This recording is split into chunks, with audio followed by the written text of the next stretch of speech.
Olá e bem-vindo a mais um programa Entre Nós, que hoje volta a bater um papo com os super atletas brasileiros. O convidado do programa de hoje é o Renzo Agresta, esgrimista olímpico brasileiro. Tudo bem, Renzo? Tudo bom, Eduardo? É um prazer estar aqui e falar um pouquinho do esporte e da esgrima. Isso aí. Eu estive aqui no programa com a Nathalie Mulhausen, né? E aí aprendi o pouquinho que eu sei de esgrima. Eu só não digo que é o pouquinho que eu sei, que quando eu era muito novo, lá no Exército, na Urca, né? Que era do lado da minha casa, eu cheguei a fazer algumas aulas, eu acho que era biatlon, se não me engano, e tinha lá a esgrima. Então eu aprendi, assim, o básico das armas que você tem ali, etc., dos conceitos básicos. Mas eu queria começar a nossa entrevista perguntando uma coisa que eu perguntei para a Nathalie. No Brasil, né, o país da chuteira, do futebol, etc., como é que alguém começa na esgrima? Como é que foi teu começo nesse esporte? É uma pergunta interessante, porque realmente a possibilidade que você tem para começar num esporte com pouca divulgação é em alguns clubes, né? Infelizmente, a prática da esgrima hoje em dia está muito focada em alguns clubes privados e pequenos lugares, pequenas academias que fornecem isso.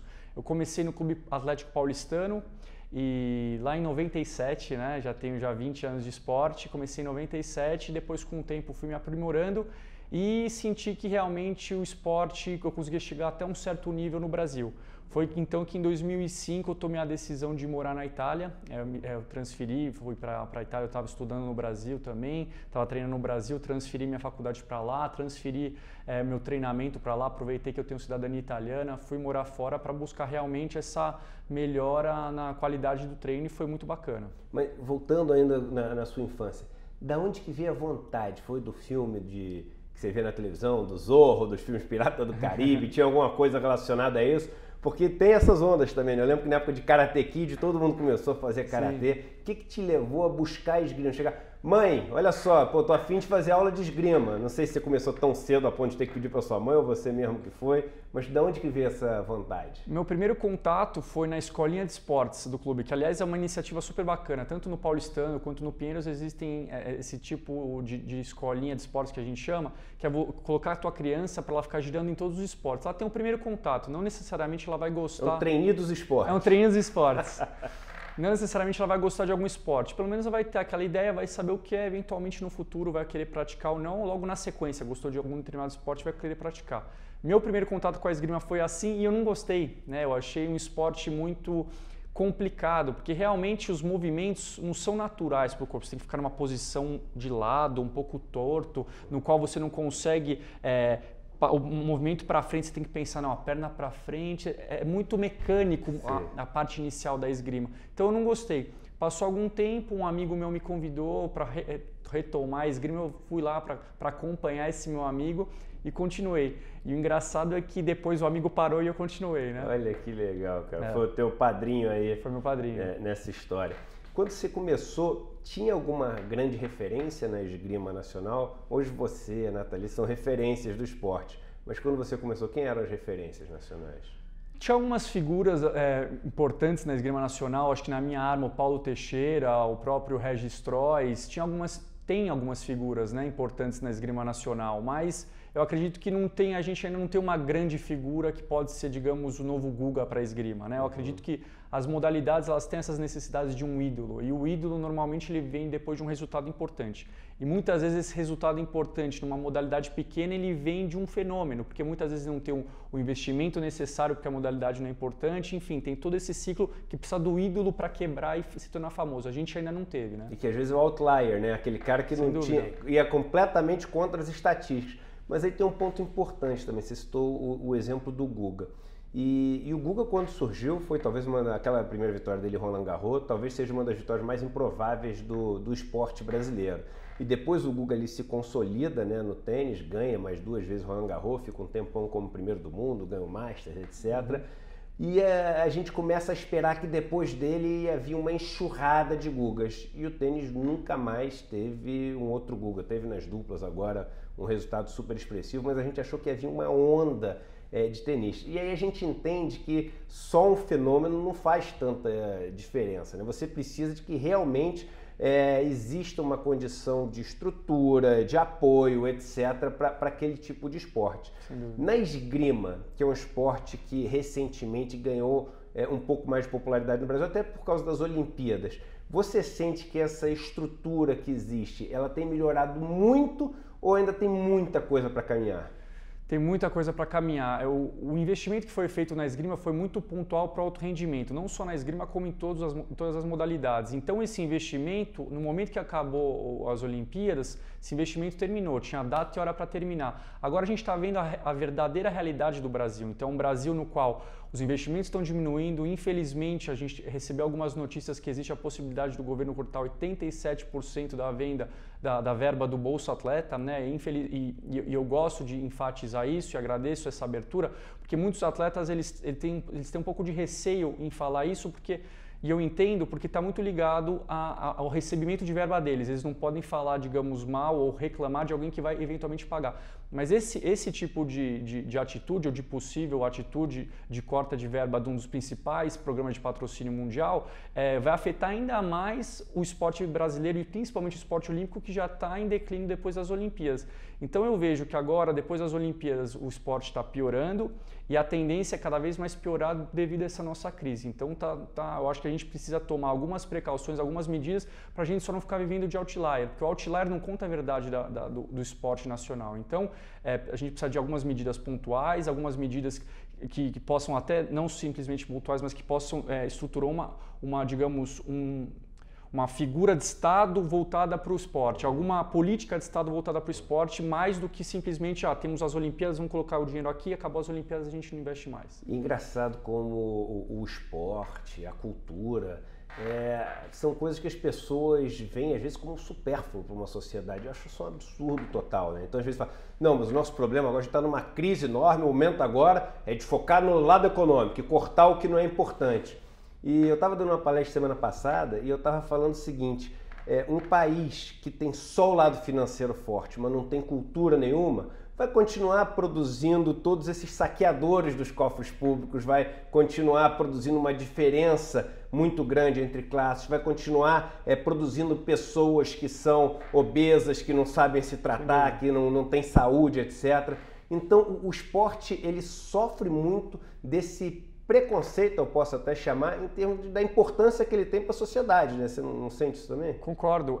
Eu acredito que algumas pessoas elas analisam o esporte como a medalha que o esporte dá, estão colocando muito dinheiro para uma medalha, mas eles não analisam que o esporte é muito mais do que a medalha, é o exemplo gerado nas novas gerações, com que fazem com que eles diminuam, a criança que eventualmente iria para a rua, faz com que uma outra criança não seja obesa e tenha mais qualidade de vida. Os efeitos do esporte são muito mais indiretos do que diretos. Diretos seriam as medalhas, os resultados. Indiretos, que são os verdadeiros efeitos do esporte. Eu acho que isso que as pessoas têm que abrir um pouco a cabeça e entender que o esporte é muito mais do que a medalha em Jogos Olímpicos, que às vezes uma pessoa talvez não entenda o investimento milionário para chegar numa medalha olímpica, mas eles têm que encarar aquele investimento como um exemplo para que milhares ou milhões de outras pessoas vejam aquele ídolo e tentem se espelhar nele para ter uma qualidade de vida maior. Eu enxergo assim.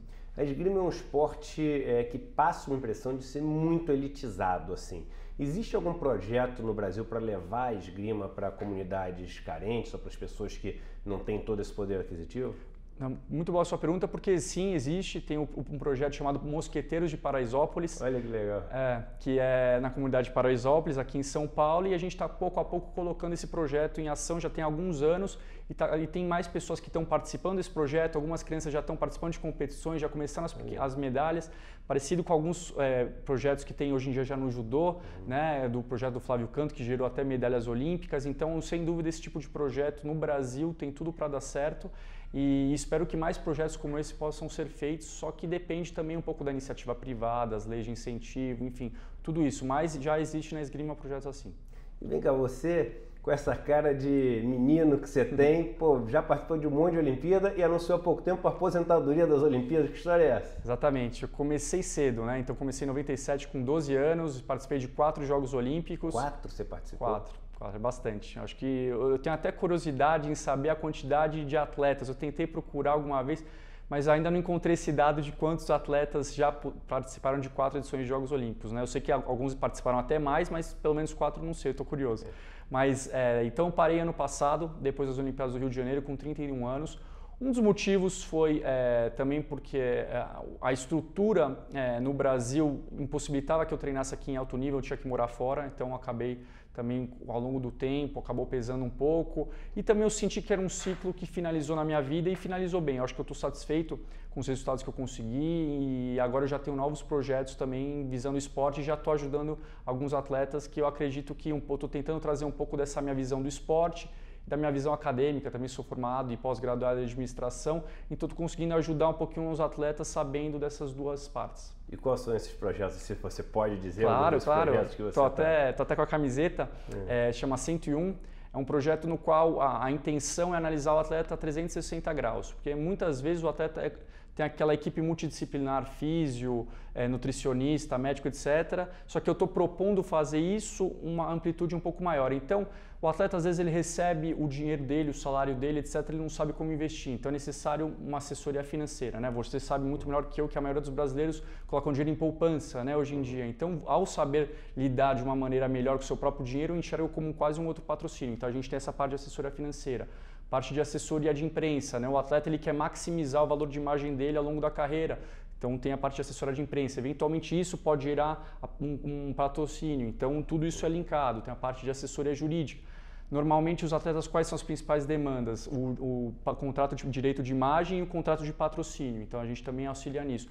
Então é fazer com que o atleta ele possa se focar 100% no esporte, deixar a cabeça livre e tentar nesse curto período de 10 a 15 anos que o atleta tem, colher o máximo possível, principalmente porque não tem uma política, como a gente falou de novo, uma política de Estado que eventualmente os nossos grandes campeões, medalhistas olímpicos, que deixaram a vida de lado para conseguir uma medalha, não tem, digamos, uma aposentadoria, alguma outra coisa, ou talvez não uma aposentadoria, uma ajuda, uma direção para ajudar isso. Então a 101 vem nisso, é tentar realmente ajudar o atleta a ter todo esse potencial que ele realmente merece. E hoje vocês já estão com alguns, já começou, as operações já estão acontecendo? Já estão acontecendo, já estamos aproximadamente com 10 atletas, temos alguns atletas olímpicos, medalhistas olímpicos e está indo bem e é um conceito bacana, mas está muito ligado com o esporte, né? Então, é por isso que eu levanto a bandeira, eu me permito levantar essa bandeira eventualmente, como eu falei agora, de uma possível corte de verba e que eu acho que isso para o esporte olímpico principalmente é algo que pode ser muito prejudicial. Então, realmente, esse tipo de coisa